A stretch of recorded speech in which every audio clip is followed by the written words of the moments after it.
Whereas with this one, he's playing a fan favourite. A fan favourite. Going into round 1 now. Yeah, he's playing the ever iconic dragon strategy. So we're just going straight into it.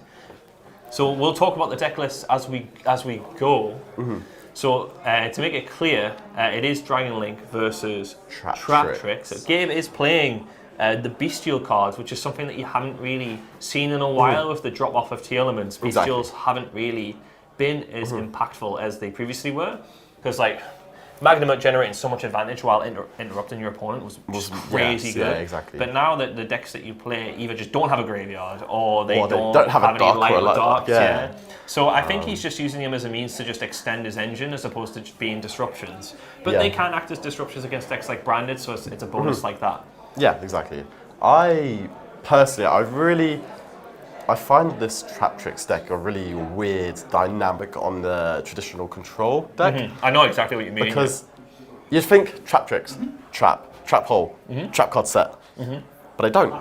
No, they have like have a lot of like cool monster interrupts. Well, I played like a fair few of them at locals, as you would, because it's more or less free structure decks. Yeah. Which is really good for a competitive deck to especially just to introduce someone to the game. Yeah, exactly. And they do things like they can end on Rafflesia and Serra and things like that would beat the traditional trap deck that would remove the back row, like Lightning Storm and things like that.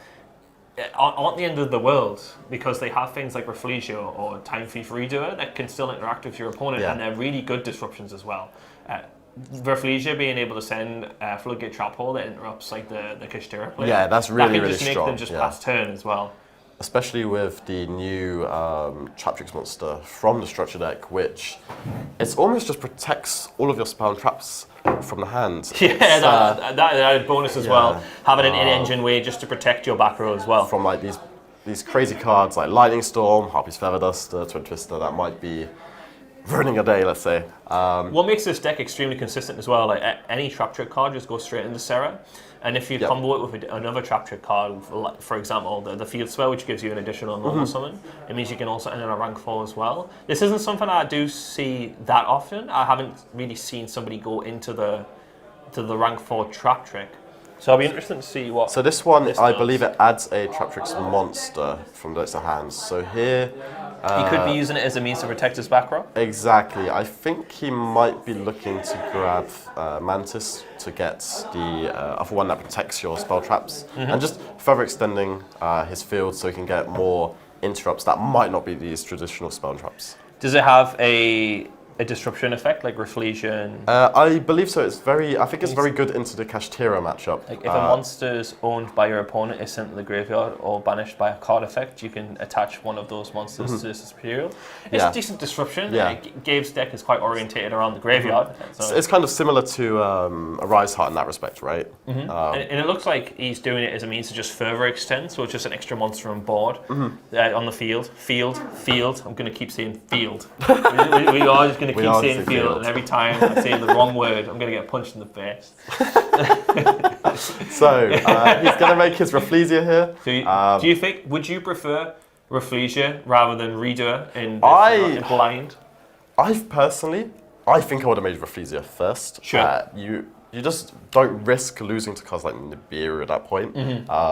Which, because you're playing this more control-oriented deck, it's a little bit different. You shouldn't. Yeah.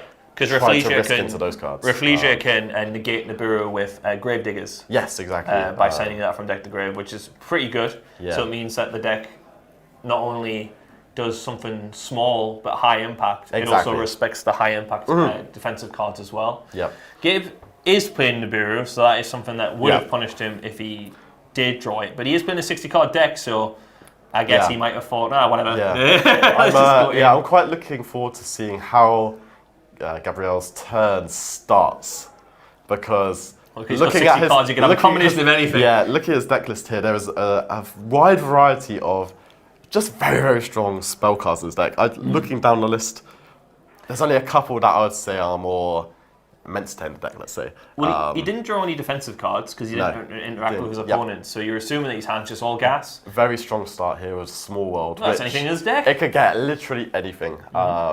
So let's see where the bridge takes him. So he's How many starts with copies the of that Rise does he Heart. play? Because I know that's He quite does- important to his combo. He plays 1. Okay, so I guess it's not that important to his combo. It's not important enough, yeah. Yeah. Oh, okay, I see. That's beautiful. That is, what makes Small World an exceptionally interesting card is not only as an engine, it can do things like this, where you get your means of just getting rid of your opponent's cards on the field. And yeah, you can see Stephen there at the top. He's just like, what is this I'm going to do to me here? Well, and you would probably get rid of the. Well, he's given it a quick read over. Yeah. I don't The think it does anything Rafflesia particularly is definitely scary. going. You would get rid of Sarah and Rafflesia because yeah. Sarah is a means of extending your plays and Yes. also adding disruption. They can summon that monster from deck which banishes a card in the field, which would be particularly problematic. Yes. So it makes sense just to get rid of all the known disruptions. It's also good here because the trap is still underneath that Traptrix monster, and that's the one that in the graveyard it would remove itself from play to special summon a Traptrix monster back. Fenrir here. So as quoted, Kashira Fenrir's full combo, but without Rise Heart.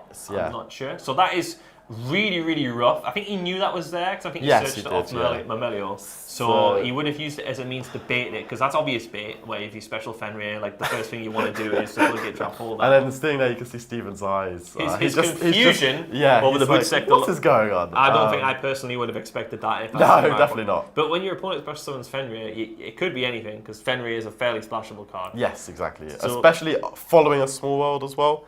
You can say it's a bit wild. Yeah, kitchen sink sort of deck. It could have been anything. Could have been but absolutely anything. I think it was still right to just like shotgun floodgate trap all the I think so, Fenrir there. Because Fenrir is like, he has so much applying a lot of value. pressure on the board as well. Yeah, especially as Gabe is committing more to the field now, trying to get to that boot sector launch. Ooh, but he's got more of the whole cards, and the whole cards, I believe, are some of the best normal traps in the game. I agree. Yeah. If I was ever going to play more casual formats, let's say, you just want to see even Trap Hole. I'll take Trap Hole. Why not? And this new Traptrix Xyz is doing something here, which can be really frustrating. The field spell as well is quite good. It means that like it protects your monsters from being destroyed by battle. Yep. So let's see what's the next card. Ooh, so that's interesting. So rather than a Striker Dragon being taken by the Xyz, he's using it to extend to his Magnuma. So the Magnuma is going to offer him a way of... Yeah, what's the last card in his hand? It has to be something exceptional, right? It has to be an extra extender. It does look like that the traps have been too much for him to handle here. And Steven has one additional disruptor as well. Yeah, by the means of Gabe's body language, he doesn't look too impressed with his and he's read the field spell just to acknowledge that the Magnum can't quite attack over it. So he's went straight to the end phase, and you would assume he's probably going to get a Druid Swarm here. Yeah. Or he can search any dragon. Sorry, not a bestial. Yeah. So you can get another form of extension. I don't know what the best dragon is for him to get here to help him push. Without Striker Dragon as well, it'd be quite difficult. Yeah, especially without Striker Dragon now, it feels like you just lose that extra little bit of extension. Striker Dragon is at 1 in the Forbidden Limited list as well. Yeah, I'd read that because he summons Recharger there, his card in hand is probably Tracer. So he's going to get the Libellion for next turn. Libellion does do quite a lot. It does. 3 effects. Yeah, it does in fact do a lot. The only issue I see is that this Traptrix deck might just be able to... It's got a lot of gas. Commit a lot of resources to the field. He might just be able to win. The trap isn't in the graveyard anymore. No. But he could but probably when he detaches it... Yeah. So you can use it like... so summoning that meant that you can just search a Traptrix card, so there's follow-ups there.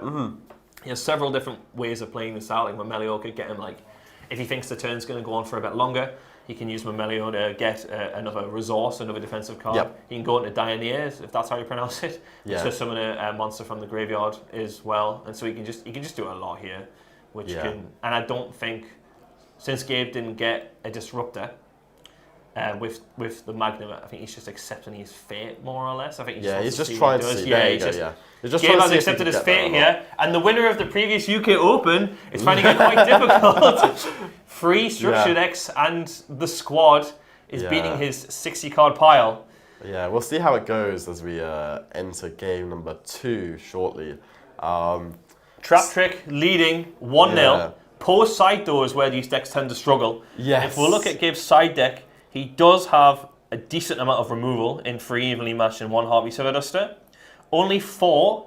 Not something you can search off Small World either. No. So it's something that he might not see I would in his 60 card deck, but he is going first, so I wouldn't expect him to put cards in like that going first. You might want to put the Duster in depending on what type of cards you wanted to remove from the main deck. Because you would expect them to put in a bunch of defensive cards to stop you, so you get into a more grindy scenario. Yep. So it's not unreasonable to put going second cards like Heartbeat Silver Duster in the main, especially if you've got cards in the main deck that you just feel don't interact with that deck whatsoever. So I can't think of anything in here looking that at, wouldn't though. So maybe you just won't do that. Maybe you'll take out.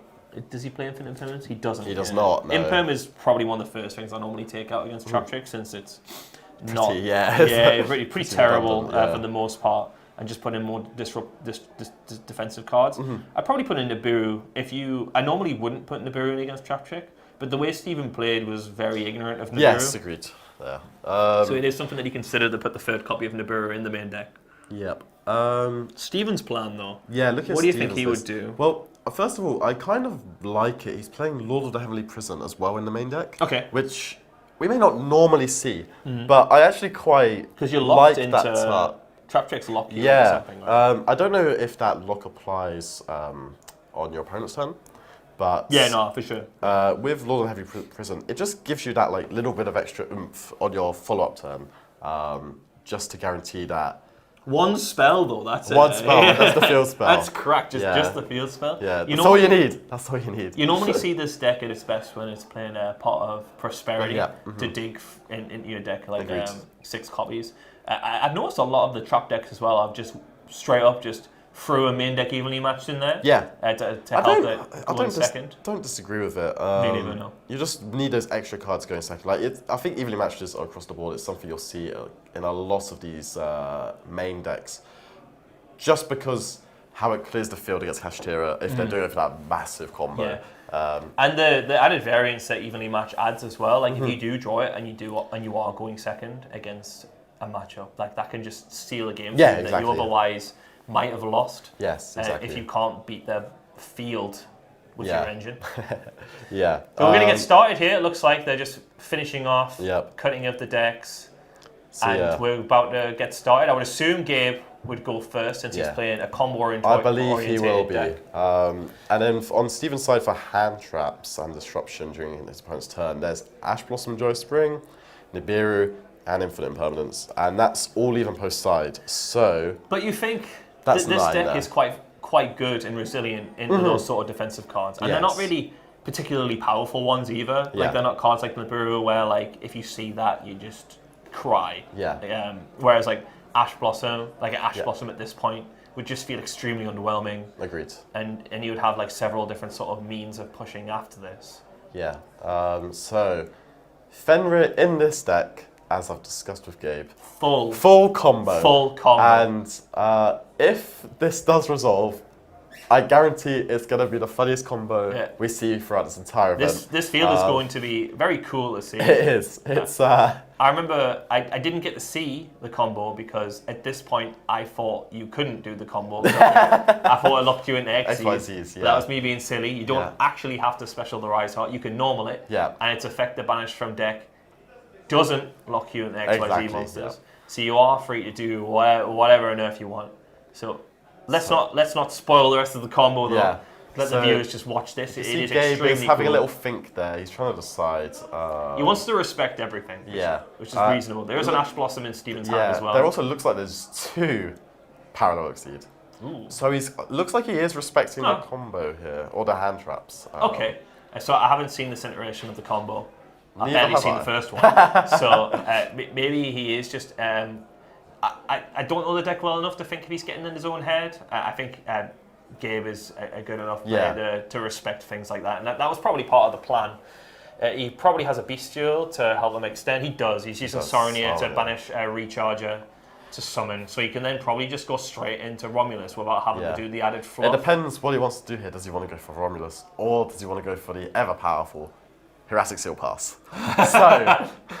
he is going for Romulus. No. he will be scared in the Nibiru, I think. Yes. But I think Ash Blossom on the Romulus probably would have put him in a really awkward position. Like, he must have valued Dragon Ravine really highly. Yeah. Especially, but he mustn't have needed the Zephyros, which would have been summoned from the Arsenal Falcon. Yep. So here he's going to dump the Luvelian Ravine. Yeah. Let's just see where he goes from here. He's got a lot already with the Saronir, because that adds your extra sort of like branded side of things with like Lubellian. He is playing branded beasts and what have you, so which is an extra disruption. And the Lubellian stuff is just sort of that was just a free card that was just like sent from the Saronir as well. Yeah. So just having a look to see what he wants to do next. I imagine this is a fairly open-ended deck. Like your end board field is probably the same. Yeah, but like in between that, there's a lot of different sort of lines that you can do. Lots of decision making, and I think that's kind of what I like about this type of deck. Using it straight up as discard fodder. Get that fluff out the deck. Yeah, I guess you just don't want to draw it next turn. No. Yeah, especially if you've got like cards on the field, it's just not doing anything. Yeah. It's just stuck in your hand, so you might as well just get it out of there. I guess he is going to be using that Fenrir maybe as a disrupt now. Yeah, you could just leave it there. It is probably one of the... What makes Kashtira so good is if they get stuffed in their tracks with like Imperm or Ash, like Fenrir is probably one of the best defensive cards in the game right now. It does so much right now. You see people playing cards like Book of Moon just to try and beat Rise Heart, let alone even cards like Fenrir just to try and play going second. Sometimes you can just go wide and just like keep a bunch of Kashtira main deck monsters on the field, and that just does an awful lot if you want to just respect certain things. Like, it's something that I've done plenty of times. Like if the fifth summon was going to be overlaying or Rise Heart, sometimes I would just leave Unicorn Fenrir up there and just let that just. Yeah, I'm trying to decide where Gabe is going here, because there's so many things going on. He has a tremendous. He's opened all his bestials. So is he gonna go? Yeah, he looks like he's gonna go for the. It's going to Tum. Yeah. Again, I really love this card as well. This Tum is a cool card. I remember when cards like Dragoon Sea Remus were announced. I was like, oh yes, a Tum time. Let's go. I remember this card being played in Iraq. So. Yes, that's when I started playing as well. I'm quite looking forward to seeing this.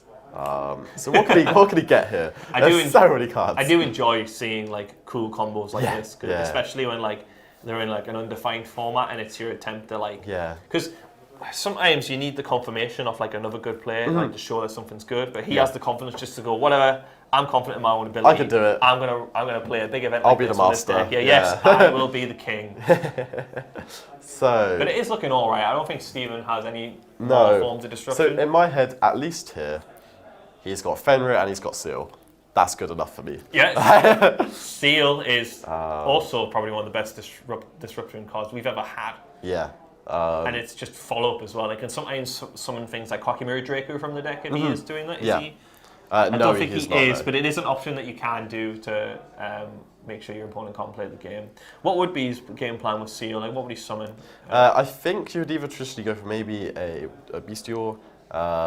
Just because he doesn't play Dragon Maid or anything. Yeah, you can get those generic like follow-up cards, right? You can get even Magnamut for another search. You can get your Jura's Worm for an interrupt. Your I can never remember the name of the other one. Boldrake, that's another interrupt as well. Yeah. So he's used all those. Like, he's already used them all. He's like, all his bestials. I don't know what this Magnamut's even going to search at this point. Yeah. He probably has a Jura's Worm in there tucked away somewhere, so you'll end on a Jura's Worm disruption as well. Let's see what's next. I think the Jura's Worm isn't going to really interact with the Traptrix engine at all, but I guess it's just another. But the thing is, right, I think Seal does enough versus the Traptrix. On its own as well. If they don't have the field spell, then. Or you can even like let them normal summon if they activate the effect Fenrir banishes it face down. Yes, exactly. I don't know if the field spell is once per turn. I'm not sure, but if it is, then that's something Seal can bounce as well. I think it's similar to Evil Sworn Caster. Right. So as long as it's just there, you just gain the additional summon. I see. So it might be a bit different to that, but I don't know. So you probably can't go down that line. Yeah. I mean, to be fair, they just summon another one and you just bounce it, right? So it's like you're right. They usually just let them normal summon and then bounce it. Then absolutely. Didn't think that so here we go. My favourite bit, Seal. He got there in the end. Like back in previous formats, when DragonLink was popular, a lot of the time it was just going Herac's Seal Pass, and that was just really unreasonable. Like it was just so powerful. A very good friend of mine, Nicholas Burgess, he won UK Nationals last year, and I played DragonLink for maybe a year prior to that, and every single time he's just goes on about it. He's like, I think when you commit all of your resources to board, I'm not that scared, but when you've got Seals tidying 6 cards in hand, that's when it's the most scary. Because you have to win that turn, otherwise the amount of resources you've accumulated, it's just over, isn't it? It puts you on, like, you have to win in this turn. Yes, exactly. Because otherwise the follow-up is going to suck. And that's what I've always liked about DragonLink of old. It always felt like you just got all these cool cards. It can do a lot with nothing. Because they're all dragons, and it only requires a dragon to get your stuff started. Beast is a disruptor by attributing a dragon to pop a card in the field. Yes, yeah. It's, again, really good into these more control-based matchups because you destroy any card on the field. That includes trap cards. Oh, so he has went for something fairly basic, but I guess he just recognises that he doesn't have to commit a lot of resources because the Traptrix engine is fairly... I mean, it's also unfortunate here because you do see Stephen has got 2 copies of Paradox Speed in hand. Can you trigger them both? No, you can only trigger 1, and even worse, if he's only playing 2, no, he's playing 3 luckily, he wouldn't have a second target. Like, he activated the card on the field, so I don't think this was correct. I think he definitely had to normal that. Yeah. And just this copy of Pudica, it does get the field spell, so at least gives you that extension. I suppose. But I do think, the Fenrir removing it from play here is just an issue on its own. Yeah, like, considering his hand, and it's banished face down for the viewers. There we go. There you go, considering, like, the game state. Oh, he does. Oh, he does have triple tactic talents. Oh, that's quite That interesting. is quite strong. So it means that if he goes take, if he takes, he forces the seal. There he goes for a draw to. Oh, he's going for a draw to. I think you have. I think looking at Steven's hand there, I didn't see another Traptrix monster. Yes, fair enough. So that's the only issue here. That's a shame. If it was coupled with like another Traptrix monster, this would have been really good. But you're just in the same situation as you were previously, but you've got more cards in your hand. Yes, exactly. You needed something unfair, like evenly matched or something like that, I think. Which if he did draw it there, that would have been really, really powerful. And I think that's the biggest problem Triple Tactics Talents has. Like it's an exceptionally good card in its own right, but it does need to be paired with other stuff to make it really good. Like you need like a lot of gas. Yes, agreed. Your first disruption also needs to not matter. So is that where would you say Talents is within the format right now? It's a very varied card, I think. Especially with the format being so diverse, it's very unpredictable how good it can be. I think it depends on the nature of the strategy you're playing. So for example, Gabe's deck, I think Talents is a very, very good, strong card there. Because it has all of these open-ended possibilities that you can do throughout the turn, be it remove interrupts from their hand, interrupts from their field, or try to draw 2 more additional extenders. He's allowed him to get the Serra, which is interesting. Yeah, I think he's going to be waiting for anything here, and then that's when he's going to be using the seal there. Because Paralexi needs to summon to a ZonaLink monster points to, with the monster no longer being on the field. So I think this is correct, you wait for the... I think he is confirming that it doesn't summon. Yes. That's correct, So. I think it's the same thing here if he activates the Trap Extender, the Traptrix Holutea. You wait for that to activate, you have to discard a card for cost, and then you remove the Seraph from the field, then just to stop them getting that additional advantage. Yeah, that makes sense. Oh, and Magnemite will also trigger here as well. Yeah. I'm not sure if there is another bestial he can actually search, but that luckily, is cute. He can search any dragon in his deck. You're right, I forgot. So, we've got so many cards in his dragon deck. I'm so used to just searching bestials. Yes, exactly. I just thought it was just bestials. It's okay. This is probably his last means of extending. And then after this, I'm not sure where he really goes. Like, he goes into Serra, and then he doesn't even have any traps. Yeah, I think he's going to consider using this branded beast here. Yeah, not unreasonable. Is the card banished? From memory, no, I don't think so. What is the parameters for it to be banished? It removes itself from the grave as a graveyard effect. Yes, you're right. Yeah, it does have a graveyard effect. Trying to think of something to liken it to, but I cannot. So they have decent recursion Traptrix. Yes, yeah. I think it's just again like it has to get going, right? Traptrix trap decks just have that issue. Like when they go second, like that. I think it's a similar sort of issue with the labyrinth strategy as well, right? They have traps that interact with the field though, with like things like goes and match and whatever. Yeah. Which I think that helps the labyrinth deck quite a bit, which I think might make labyrinth just a little bit better than trap deck. And then monsters are a bit more unfair as well. Yes. Like the big lady being free K, massive. Ferrier can't deal with that. I like the. But Stephen has conceded here. It did look like an impossible feat for the Traptrix engine to deal with. That sort of field. Like Fenrir by itself is quite hard, and then paired with Heretic Seal is quite good. Gabe not going in enough because he knows that what he had was completely reasonable. He did respect the interrupts there instead of trying to normal summon that Rise Heart and do the full spiel. Heretic Seal respected Nibiru to an extent as well. Yes, because Nibiru would tribute the Heretic Seal, and Heretic Seal would get him what he needed. Exactly. Not sure what that would have been, but he knows the deck more than me. Yeah. So if he was ever in that situation, I'm sure he had a backup plan. Yeah,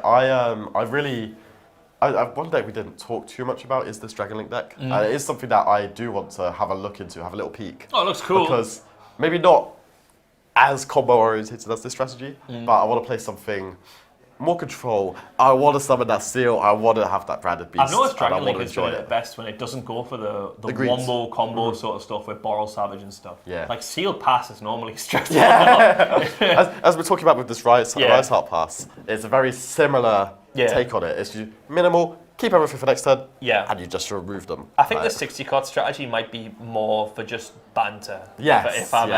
If I'm to be rude. Maybe if this is like solved to like maybe like a consistent 40 card variant where it's playing like just a solid engine with hand traps where you go Seal Pass with defensive cards. Yeah. That's probably really scary. I think if you start with these 60 card decks, often, unless you're myself, you end up going down and down and down, and you aim for that perfect 40 that you're really happy with. Post side as well, like since he's only playing 4 like removal cards in evenly matching Hobby 7 it's the percentage chance of seeing those cards is just quite low, and that makes me feel uncomfortable, which is why I tend to avoid 60 card decks. On the plus side, he is playing Gamma Seal, the Details will Kaiju. True. Which is an additional go second card. He is playing more cards in the main deck that will help him in this Traptrix matchup, because the Gamma Seal and Lava Golem, as terrible as they can be against trap decks, they're quite good against Traptrix because they have a blend of both traps and monster disruptions. Yeah, it's why I'm quite interested to see how Steven takes this third game. Game 1. You would expect him to go first. He's definitely going to go first. If he doesn't, I believe in him. But he does have 9 cards from what I can see that you can put in Solemn Judgment, Anti-Spell Fragrance, and Dimensional Barrier. Anti-Spell Fragrance would be quite good against Gabe's 20 cards, so a third of his deck is spells. And then you can Anti-Spell would be quite strong. But in saying that though, he does have a lot of monsters as well, which can help him push through that anti-spell. And the D-Barrier, historically, doesn't really do an awful lot against DragonLink. No. But we are heading straight to game 3. So can Gabe keep his title defense alive by beating this Traptrix strategy? Or can Steven overcome this cool DragonLink deck? And I think cards like Solemn Judgment will really help him with that, because Solemn Judgment will make it so that any unfair card that Gabe has drawn to interrupt his field. So it looks like he's got Lord of the Heavenly Prison, Infinite Permanence, and some Traptrix monsters. What more could you ask for? He's opened the card that searches a Traptrix monster. On the bright side for Gabe, he hasn't drawn one of those 9 formidable side deck cards. You'll draw it for turn. On the downside, they will. Yeah. On the downside, he does have playable. On the upside for Steven, even he has playable. He's got an extra couple of interrupts, and even got the lore to play around those removal cards like Harpy's Feather Duster and Gabe's side. So we're just going to see where he goes with this combo now. It does look like he's just going to go for something fairly standard. Yeah. Coupled with a Heavenly Prison, which would be quite interesting. I don't think... The only thing that would be quite irritating against is if Gabe has Harpy's Feather Duster. Yes. Because I think that Heavenly Prison isn't really putting much work against any other card in Gabe's deck. But I think it'll be quite irritating. It'll be quite frustrating for Gabe if he does have Harpy's Feather Duster, because then it just won't do anything. Oh, he has Parallel Exceed. Oh, so we're going to see a lot more this turn. Parallel Exceed just gives you that extra rank 4 on this field as well. So what do you think this Parallel Exceed should be aiming for here? Do you think he should try and commit with more of those Traptrix extension plays? Or do we think we should just go straight for that defensive Rafflesia? in 40 cards, you could probably be a bit more conservative. But nah, he's playing 60. He won't have drawn. He won't have it. No. I think especially as well, like you're playing against somebody, if you acknowledge this person's like quite good, you need to do things a bit more unreasonable to make it so that their engine doesn't beat you. Yes. And also the 60 card like engine, a lot of the time when they're all gas, it's really difficult to deal with. So you have to put yourself on like, I'm gonna just put up as many disrupting cards as possible. And if you have Nibiru's, that's fine. My field wouldn't have been good enough to beat you. There you go. He's gotta go for it. He's just going to go extend, which is what I like to see. I want them to keep going and going and going. I'm quite curious to see if you could do anything with that XYZ and end on something more formidable, let's say, with it. I know you can make... This is a means of extending, so I imagine he has the field spell, unless he's just searched Familiar. Okay, that's peculiar then. Did he search Familiar after that? Yeah. Then Sarah would trigger... Maybe he just wanted it to trigger the Sarah, which is fine, because then if he activates that trap, Sarah will trigger again to summon from deck, which will then get him a mellow. There you go. There he's going to do it. He does have a trap to discard, though, right? Yep. So infinite impermanence, which is a level of interrupt. That is a shame that he had to discard that, because infinite impermanence is a pretty solid interrupt. It would be really strong if he had a Traptrix, or a trap hole, to discard. Normally when you to discard get a the hole, it's just free, right? Because you can just reset the hole. Which one would you get here? I think you probably go for... Mamelo, right? Oh, no, I think you go for... Is it Pudica? The one that would add the field spell. It only adds the field spell on summon, but it has a graveyard effect. So if it summons... Oh, it has an odd summon effect, sorry. If it summons during either player's turn, I believe it can banish a card. It does, so that's, again, it's just another interrupt he can generate. Can it summon itself from graveyard? No, the trap card can.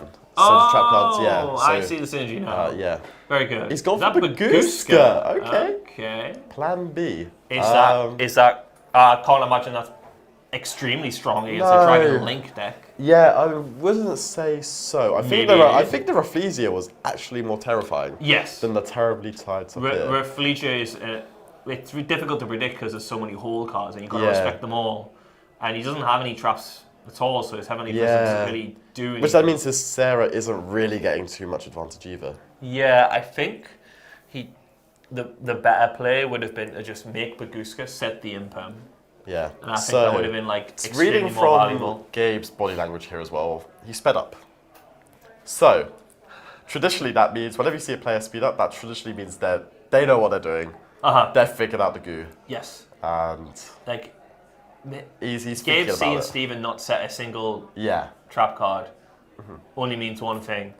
It's time to do a wombo combo. The only thing he really, I guess, has to respect is Nibiru. Yes. Because he can just ignore this Baguska for the most part with his Link engine. It depends what he reads that this Baguska is telegraphing, maybe?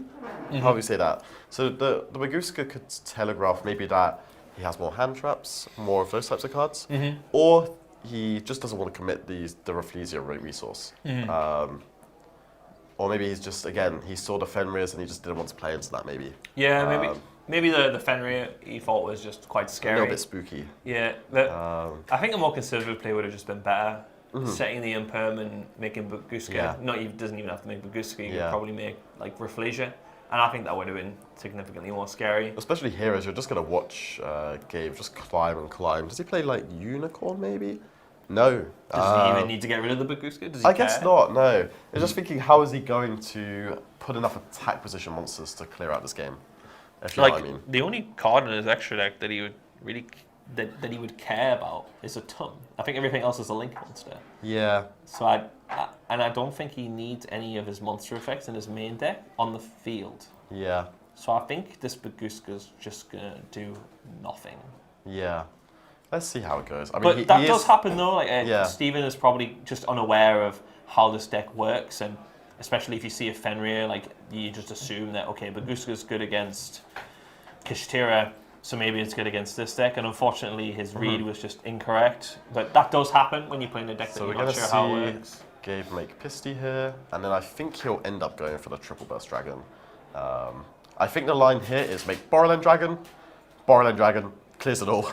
Yeah. And then Borderland Dragon. We'll see what else really comes up card, after that. Yeah. Borderland Dragon will probably just sweep the board. Yeah. And by board, I mean field. I think Borderland is one of my favourite cards to be incorporated into this Dragon strategy. So good. It's just everything you kind of want from that finishing card. Like last year UK Nats, it was quite reasonable for a DragonLink player just to go Borderland pass, and it was quite difficult to out. Yes, yeah. Without Rise of Aramis, it was very, very hard to out. I wasn't sure how Desby and Sword Soul really dealt with that card. I'd say they didn't really. I think he just accepted it. Yeah, this is just a pain. So where does he go from here, yet again? So he might be able to make a little bit of a further push, because he does have the Black Dragon in hand if he can get to something. He's probably just going to... No, he's not getting rid of the Bagustra, he's attacking over the Serra. I guess that makes sense. Like, it is the most...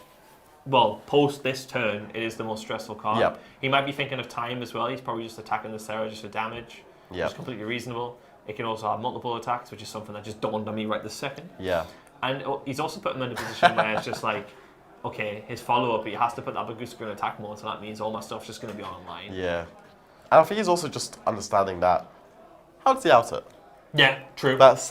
He's probably thinking there's 4 minutes on the clock. I've done a really good amount of damage. I think Borrow ends on 3k at least. So that's at least 2-2 damage that he's just done there through the Serra. And that means a Traptrix player now has to deal more than 2-2 damage through a Borrowland. And the only way that like Traptrix can do a lot of damage at once is with Gravediggers, which does 2k, which still isn't even enough. It's not enough. But you just don't activate a monster effect in hand, so you don't trigger that. So he is going to summon this back, summon the Tracer back here. And then I think, let's see if he'll clear it or not. Yeah. I think Gabe had talents as well, which is something that he just couldn't activate because... He didn't need to. His opponent has no interruptions, so he has no need for it. So now he can just play at a reasonable pace, just to run down that clock in a very legal manner, of course. Yeah, I think he's just playing the game. So he's got Branded Regained in hand, which is quite cool to see as well. Discarding the talents. It's not doing anything. I think that makes sense. There's been no interruption as of yet, so... I would, in the back of my mind, I probably would be a little bit scared of Nibiru, but maybe he's just thinking, it's whatever. If he Nibiru's me, like, he still then has to play and deal an amount of damage against me. So if I just play and then get Nibiru'd, it's like, alright, okay, that's still burnt some time on the clock. Let's see what he's thinking about here. I'm not sure where he can next go, because I know he can make a Savage Dragon.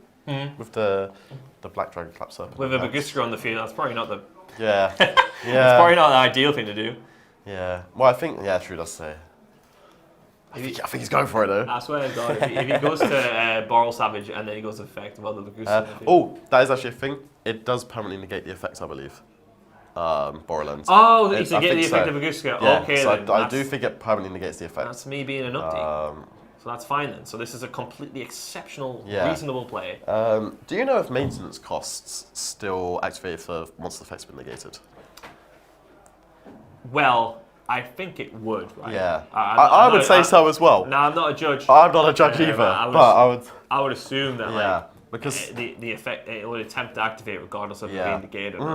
So I think that's the thing that might give Steven this little bit light of the dark in the dark, because he gets to detach that trap in his standby phase, which gives him that little bit of extra extension. Yeah, but with barely any time to do it, and Gabe setting up an Omni Negate. Yeah, as well as another monster. He's still got the monster negate as well through Borrowla. I just don't think it's happening, and he can just also just keep playing. Which and is that Branded Regained as well? Yeah, so if one's banished, I believe it puts it to the bottom of the deck, and then you draw a card. What needs to be banished? A brand? No, a monster. I think it's just any monster. I might be wrong. That's pretty good. I know it does. It definitely does light and dark. Yeah. Oh wow, that's actually really, really good synergy. Yeah. And like drawing a free card here can't be that bad. That's the thing. Yeah, his play was intelligent. Yeah, just dealing that damage and then playing afterwards, and then putting him on. Yeah, you got a minute. Play for this. Yeah. Driver drawn there. Lucky me. Well, beautiful. You'll go for some vanilla ice cream after this win, unless Steven can pull it out in the next minute.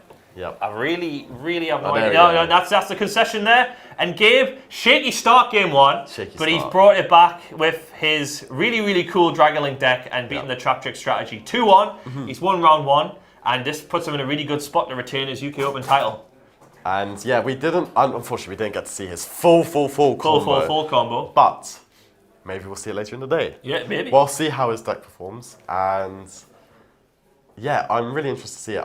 As discussed, we do love this dragon deck and everything it can do. And yeah, but it just goes to show that you don't have to do a wombo combo with it. Like similar with Kashtira, they have a lock 5 combo, but a Rise Hard Pass is pretty solid anyway. So if you do get disrupted, it's not like